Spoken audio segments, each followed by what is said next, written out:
And now one more surprise for you as we get underway in the Air Show 2011 for the Commemorative Air Force.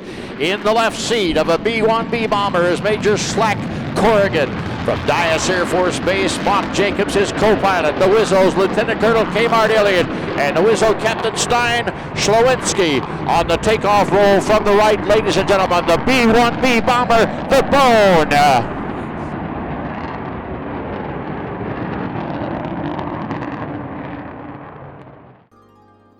The high-flying action of the 2011 Commemorative Air Force Air Show is about to begin. Before we take off into the wild blue, let's share some information about one of the CAF's projects. It's called Save the Girls. Since aviation's early days, the practice of painting some sort of mascot to go along with the plane's name became popular. Most were painted by artistically untrained American servicemen. Frequently, the images were taken from wives or girlfriends, while others were inspired by the famed Esquire artist Alberto Vargas. This personalization gave strength and personality to each aircraft and was a morale booster to its crew.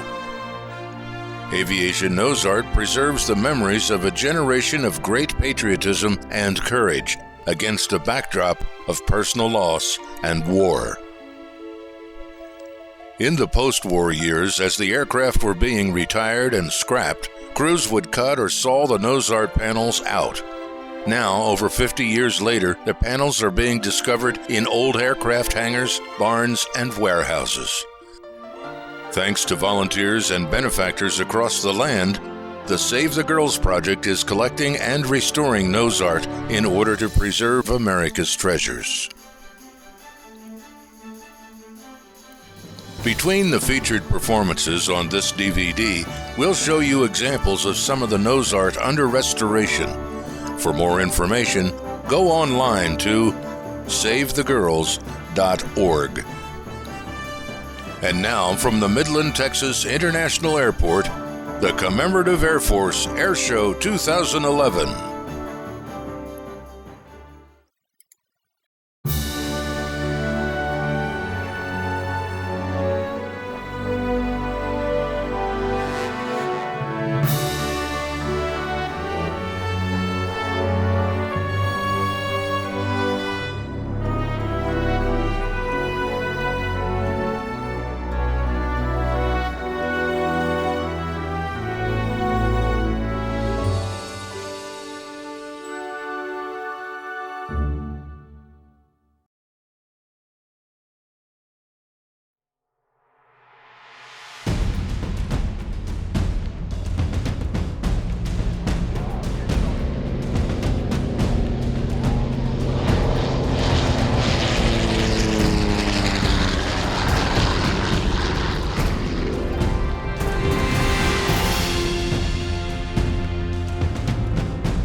Following the Japanese attack on Pearl Harbor on December 7, 1941, and the Germans escalating the war with Great Britain in Europe, the American war machine readied itself for battle on land, sea, and in the air.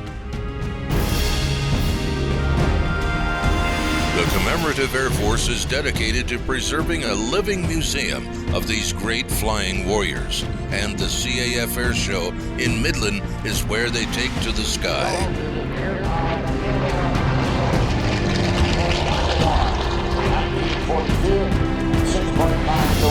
For the entire war. Wildcat powered by 1,200 horsepower engine out in front of that small airplane. With names like Hellcat, Avenger, and Warhawk, these planes become an integral part of the show. The CAF Air Show announcer, Larry Strain, gives the audience a description and history of each warbird.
Not only do spectators enjoy the flying, but can get up close and personal as the planes taxi past for great photo opportunities.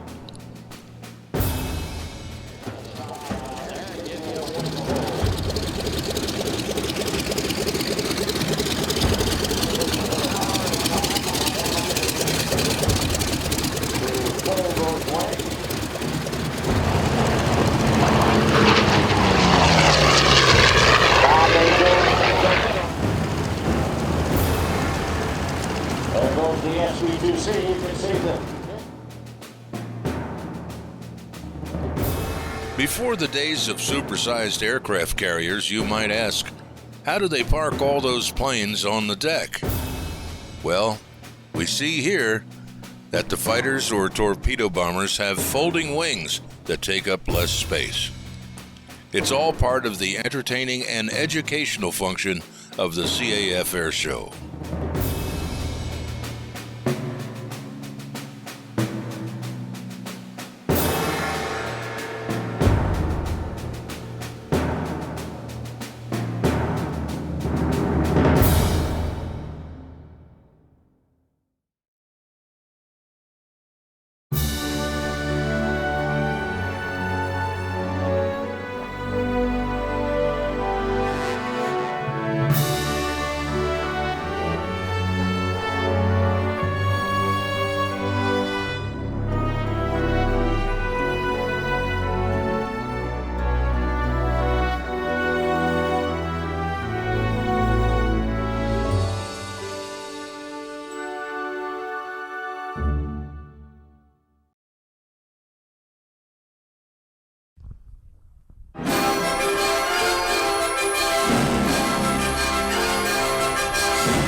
On behalf of all of the members of the Commemorative Air Force, welcome to Midland, Texas, and Air Show 2011. My name is Ken Kreitz, and I have the pleasure of bringing you this portion of the show. We're delighted to have each and every one of you visit with us here this beautiful Saturday afternoon. Please take the time to visit one of the finest museums that's ever been put together, celebrating that period from 1939 through 1945. Ladies and gentlemen, I want you to close your eyes for a moment. I want you to go back in history with me to a time over 70 years ago. A time when America was a totally different place in which to live and work. Europe was already in the throes of war. China had already been invaded. And America was sound asleep. But you're at the beautiful Hawaiian island of Oahu. It's a beautiful, bright, sunny Sunday morning. Young men and women are just starting to wave the flag over the battleship Arizona.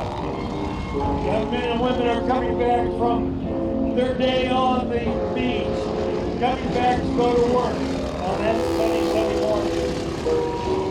Two young servicemen up on Apana Point called down to their commander saying, "We have a large flight of aircraft coming in from the northwest." He said, "Oh, don't worry about it. You all go ahead and go to breakfast." He was thinking it was just that flight of B-17s coming in from the United States. He had heard that the radio was playing the night before on Hawaii. But it was just 250 miles to the north. Unbeknownst to us, Lady Akagi, Kaga, Kiryu, Zoryu, Shokaku, Shwikaku, under the command of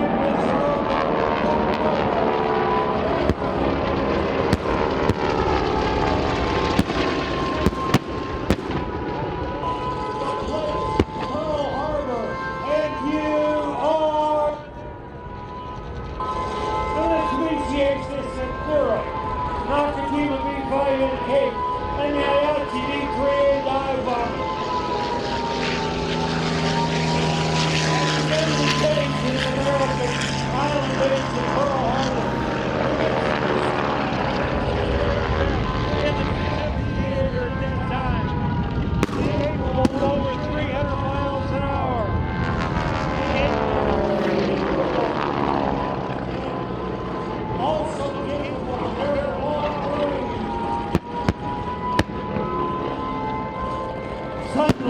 From the left, ladies and gentlemen, Captain Joe Ford brings the first of those B-17s that were coming in from the States. The B-17s flew right into the middle of this maelstrom on December the 7th, 1941.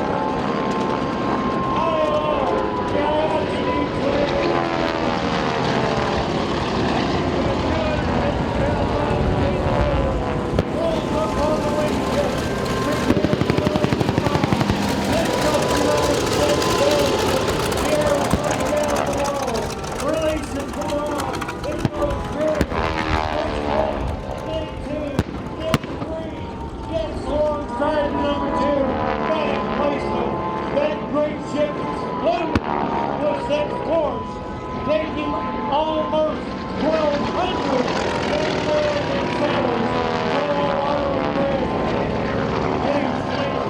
today. Lieutenants Ken Taylor and George Welch, men Warhawks in the air. They got out the Mariwa, got them fuel and oil, loaded with ammunition. Between the two of them, they managed to shoot down 7 of the invading forces on that December the 7th morning. For over 2.5 hours, it continued. Then, Admiral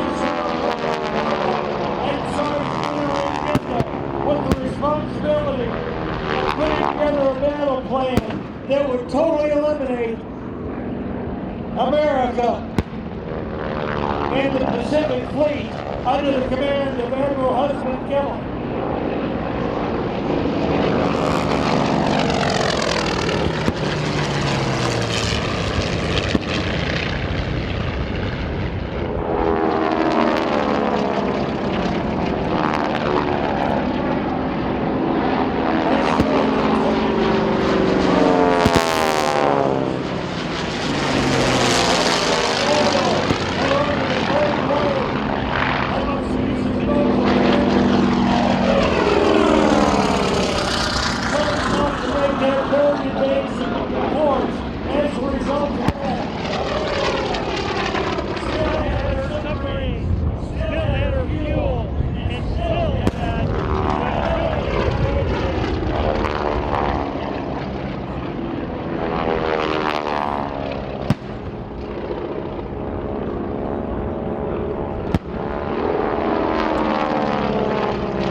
For over 2.5 hours, this invasion of American soil continued.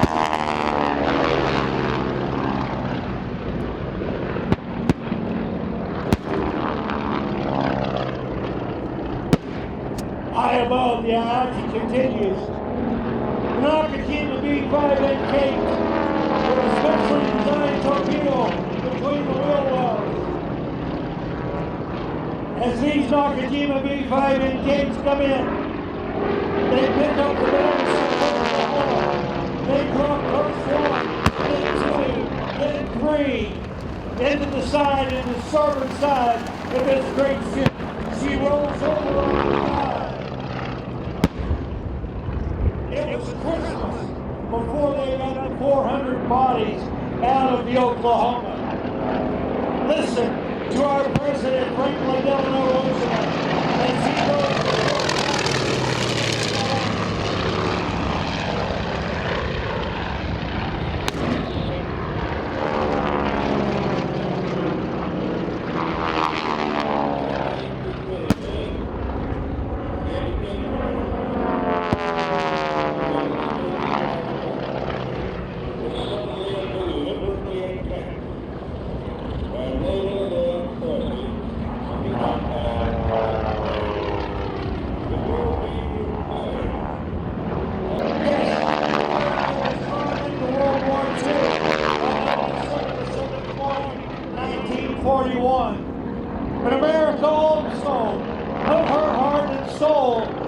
supporting the young men and women who would protect us and who would fight over the next 4 years.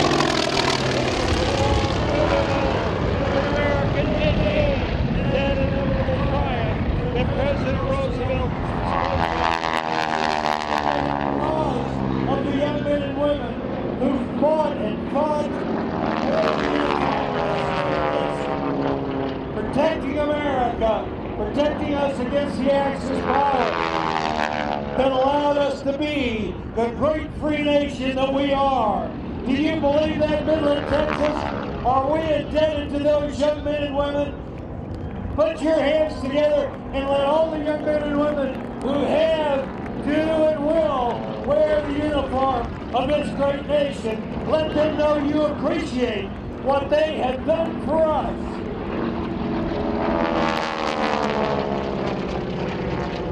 As we continue this great chamber of imagination, ladies and gentlemen, I want you to know that America put together 5,000 airplanes over the next 12 years. We continue to fight against the Axis powers, both in Europe and in the Pacific Theater. And it is because of airplanes, just as you're seeing here today, that we are and continue to be the greatest free nation in the world. Ladies and gentlemen, as we continue this great chamber of imagination, ladies and gentlemen, I want you to know that America put together 5,000 airplanes over the next 12 years. We continue to fight against the Axis powers, both here in the B-17 flying with Dora for the first time in over 15 years. God, we're glad to have her back again. Buddy Cooksey, John Stouffer, and Kurt Rowe in the P-40 Warhawk. Colonel Ray Kinney, ladies and gentlemen, welcome to World War II. Compliments of the Commemorative Air Force in Midland, Texas.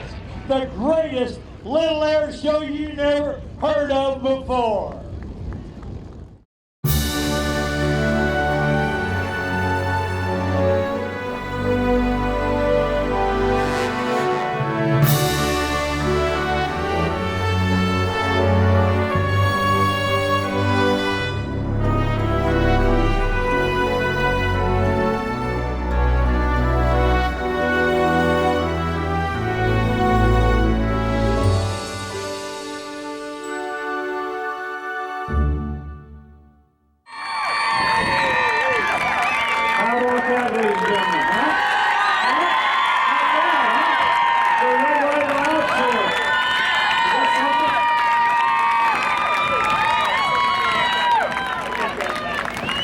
Listen, I want to talk to you about a couple things. The first thing I want to talk about, besides what we do, you know, these airplanes that you see flying are kept in the air by time, love, and money. The time our volunteers spend on them, because they love them so much. You know, it takes a lot of money to run this. That's what this air show does. That's what your donations do. They help keep these airplanes flying. And we use these airplanes not just because we like to fly them, which we do, but we use them for education. To educate Americans on the sacrifice those that came before us made to keep us free, right? And all of you, how many veterans we got out here? How many veterans? I'm a veteran. How many veterans we got here? Thank you. Yes, that's what we got to do. There's something else we got. You know, we have veterans right now coming back from the war that have been grievously injured. And there's a group that we associate ourselves with called the Veterans Airlift Command. And I want to bring the gentleman up here, Gino, to, and let me tell you something, a little bit about Gino. Gino was wounded. And Gino, tell me where you were wounded and how that came about. I was over in Afghanistan, and I was shot in the shoulder, hit by a grenade, and I came back home. And you were a PJ, right? Yes, sir. Air Force PJ. Air Force PJ. How about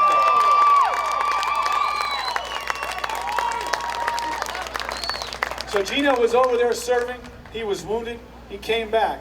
You know, it's tough for guys to get wounded, oftentimes to move around and do what they want to do, because to travel costs a lot of money. It's a lot of pain sometimes. Guys that have been wounded maybe have prosthesis to get through the checkpoints and the metal detectors and all the TSA stuff. So Veterans Airlift Command, what they do is they get private pilots that own their own airplanes, corporate pilots by corporations, and those pilots donate their time and their airplane to fly wounded warriors around. And in this case, Gino was flown to a very special thing. You all heard about the SEAL team that all went down in the Chinook helicopter, right? They were shot down, 22 SEALs, and Gino was a good friend with 3 of those guys. So they flew, the Veterans Airlift Command flew at no charge, flew Gino to that service so he could honor his fallen brethren. And that's what they do. So the Veterans Airlift Command, you just go online, veteransairlift.org, right? veteransairlift.org. So veteransairlift.org, you can read about what they do. They take guys like Gino who've been wounded, they take them and their families to medical appointments and and make it happen. And so we're proud to associate with Veterans Airlift Command, and we're proud of Gino. So thank you very much.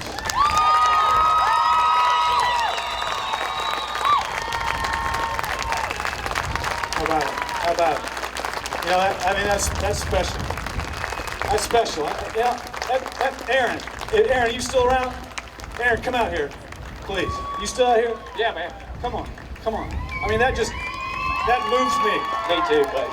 Huh? I'm not kidding you. Every time I see these guys come up on the stage, buddy, I'll tell you, I realize what a great country we live in because we got so many people willing to sacrifice so much for all the rest of us. And that's what this tour has been about. Aaron, we partnered together to try to bring a different message in a new way to a different audience using this airplane. Aaron told you, I guess, that the last landing you saw before the air show started today, the last landing that airplane made before the air show started was made by this man, who was a qualified co-pilot in a B-29. Not bad, huh? Not too bad for you. But, the Marine we saw today, Gino's service, that really moves me. And I know you're a patriot, and I wonder if you might have a patriotic song to kind of close us out with. I think we've got the perfect patriotic song for this, brother.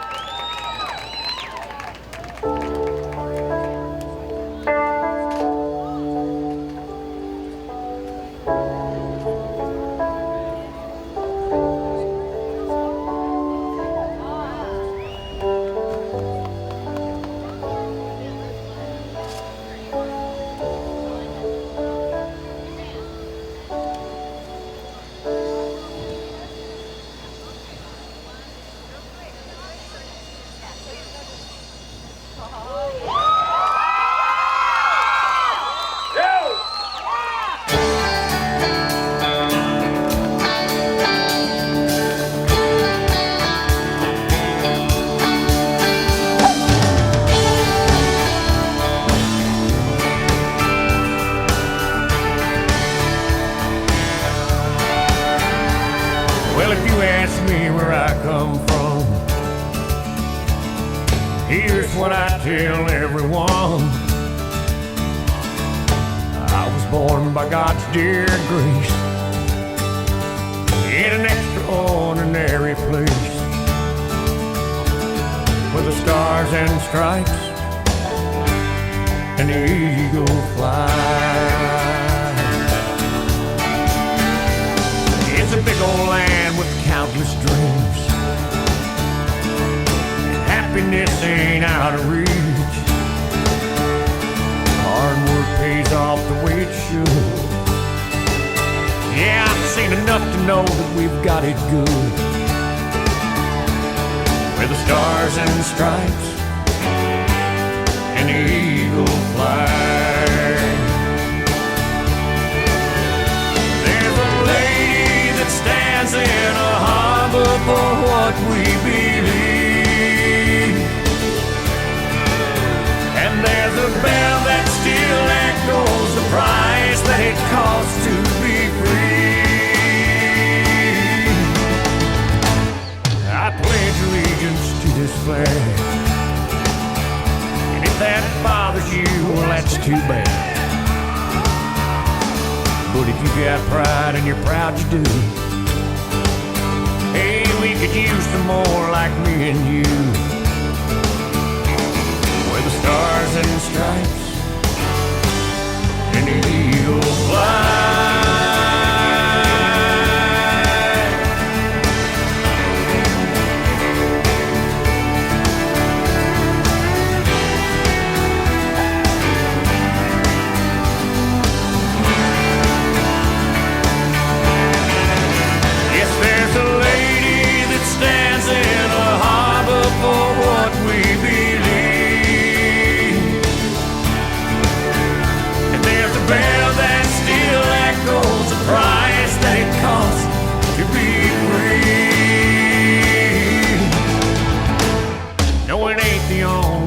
On earth,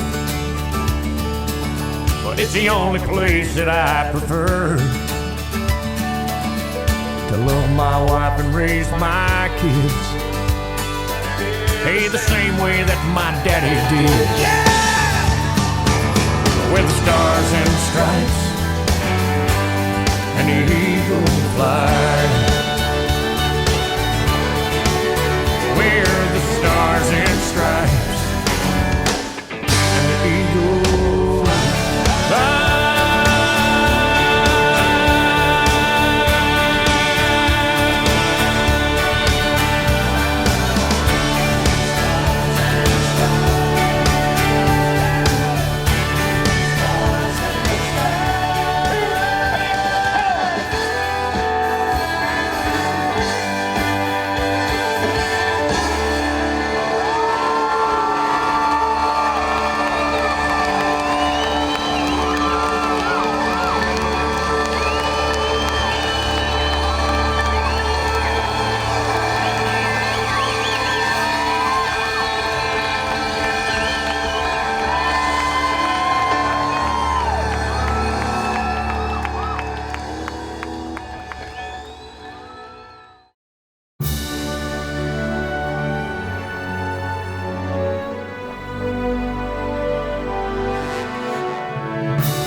Strategic bombing had become our road to victory, and the road was about to be traveled all the way to Berlin. So we come to what has been described as the largest invasion force ever assembled in the history of warfare, Operation Overlord, June 6, 1944. With aircraft nicknames such as Devil Dog, Sack Time, and the beautiful B-17's Sentimental Journey, the CAF Air Show prepares for an aerial demonstration of the mighty warbirds used in the European theater. After declaring neutrality for the first few years of the European conflict, America responded to Great Britain's call for help against Hitler's Nazi war machine. Unleashing the full capacity of its aircraft plants and military manufacturing factories, America and the world were at war around the globe.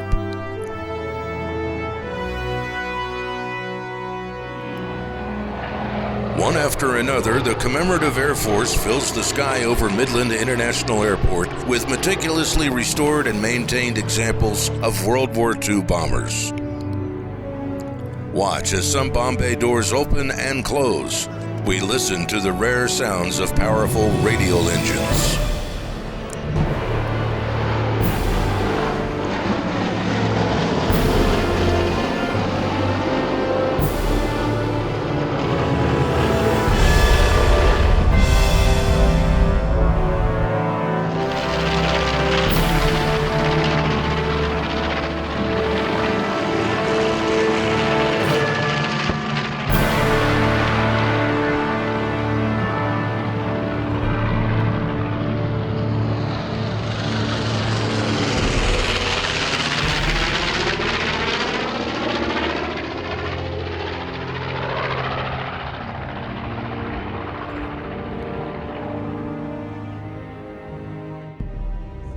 In 1943, President Roosevelt said America is truly the arsenal of democracy.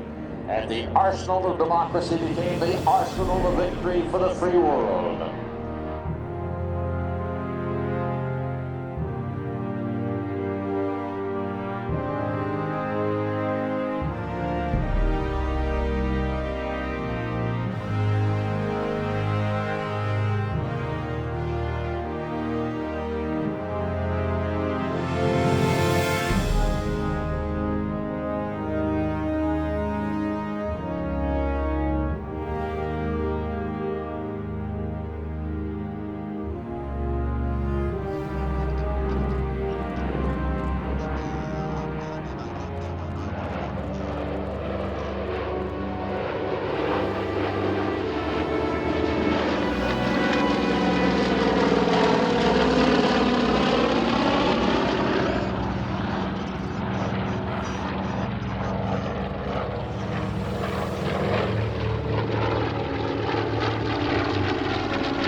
Once you've been to the CAF Air Show, you'll come back again and again. And if you've not visited us yet, we will see you soon at the Commemorative Air Force Air Show in Midland, Texas.